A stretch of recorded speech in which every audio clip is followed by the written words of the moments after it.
بعض مریدین ایسے ہیں کہ جن کا اپنے شیخ سے روحانی تعلق مضبوط ہوتا ہے اور بعض کا نہیں ہوتا، تو اس کی وجہ کیا ہوگی مضبوطی کی یا کمزوری کی؟ نیت بھائی دیکھیں، جس کی نیت جو ہے اس کے لحاظ سے اس کا معاملہ ہوتا ہے آگے. اب جس کو تو اپنا مقصد جہاں سے نظر آ رہا ہوگا اس کا قلبی تعلق وہاں سے قائم ہو جائے گا خود بخود. اور جس کا مقصد نہیں ہے کچھ، یا مقصد تو ہے لیکن اس کو لگ رہا ہے یہاں سے پتہ نہیں ملے گا کہ نہیں ملے گا،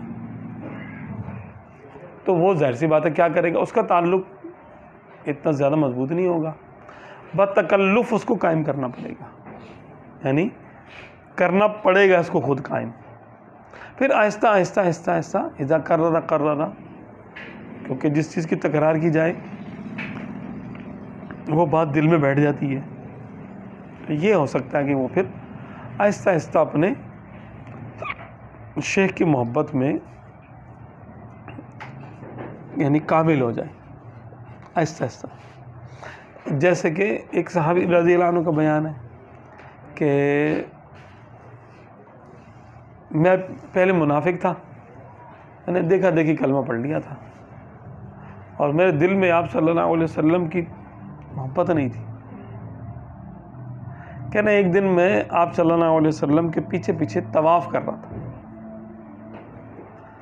تو آپ صلی اللہ علیہ وسلم نے پیچھے مڑ کے مجھے دیکھا، کیا قسمت تھی ان کی، پیچھے مڑ کے دیکھا اور میرے سینے پہ نا اپنے دستے کرم پھیرا ایسے.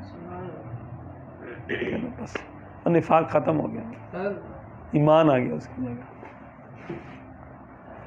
تو اب ہر ایک کی ایسی قسمت تو نہیں ہوتی،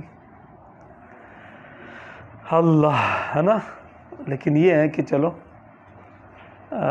ہمیں یہاں سے یہ پتہ چلا کہ ایسے بھی ہوتا ہے،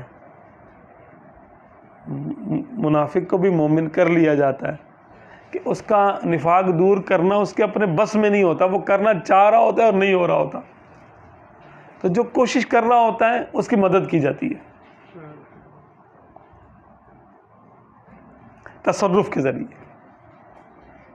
اس کا تصرف کر کے اس کے قلب پر اس کو سیدھا کر دیا جاتا ہے، یہ بھی ہوتا ہے. تو بندہ کوشش کرتا ہے. اب ہم تو دیکھا جائے تو منافق ہی ہے، وہ والے نہ صحیح تو چھوٹے منافق تو ہیں ہی.